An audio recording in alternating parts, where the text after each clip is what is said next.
వారం గ్రహ గమనాలని పరిశీలన చేస్తే సూర్యోదయ లగ్నం మీనలగ్నం, మీనలగ్నంలో రవి శనులు ఉన్నారు. మేషంలో శుక్రుడు, మిథునంలో గురువు, కర్కాటకంలో చంద్రుడు, సింహంలో కేతువు.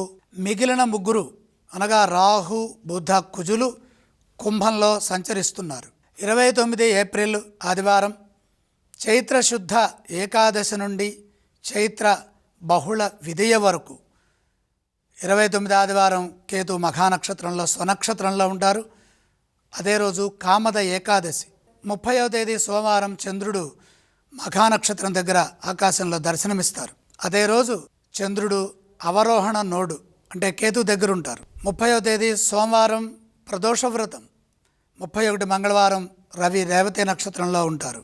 ఏప్రిల్ 1వ తేదీ హనుమద్ విజయోత్సవం. శుక్రుడు 20.5 తూర్పు ఎలాంగేషన్లో శుక్రుడు ఉంటారు.